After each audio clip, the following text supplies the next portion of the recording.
Well, it is a hot and humid day in South Mississippi. And sadly, I'm not working on anything fun. In fact, I'm working on something to fix the hot day. You can't tell. So, bad news is I took this thing out for a spin the other day and noticed that my AC no longer ACs. So, which is sad because I just filled it up with some goodness here. It's Red Tech AC refrigerant. Because I thought I'd fix the leak. Because for whatever reason it was holding pressure, but apparently it was not fixed. So,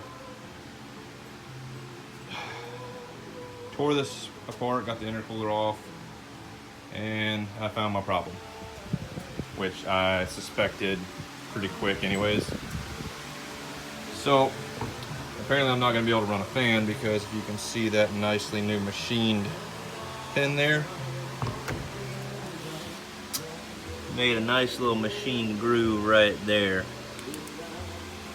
Yeah. So, all that leaked out.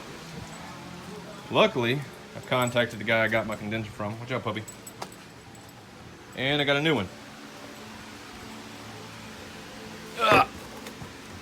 So, got a new condenser.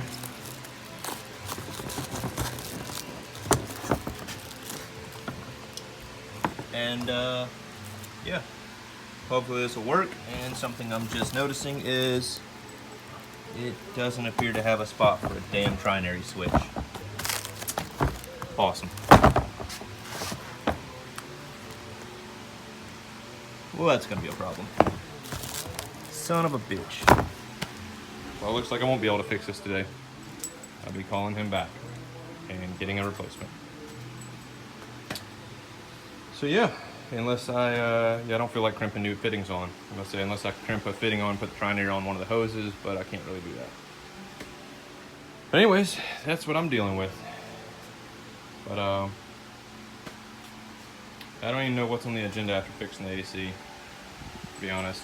I need to get seats for this thing, I need to do roll cage for this thing, need to do exhaust for this thing, a whole lot of stuff on the menu, but it's just so dang hot I don't want to be out here. But I still gotta get that 351 to the machine shop. I'll probably call this week, find out what the time frame looks like, what the cost looks like. I did order a carburetor style intake. Jegs actually had their brand did. I guess it's just a Chinese cast intake manifold. But it doesn't look terrible. I think I paid $187 for it. So I'll be able to swap the Sniper over to 351 until I get ready to do port injection. But it's actually an air gapped intake as well, so that's kind of cool. I got to clean that up, powder coat it, and I'm contemplating whether or not I want to do like a port and polish job on it since it's so cheap. I don't really mind attempting, because if I screw it up, it's not a terribly expensive intake that I ruined. Okay. I don't know if I'm going to leave this in place. This oil cooler doesn't seem to be doing that great of a job anyways, but I don't know. I might take it out next time I do an oil change or something.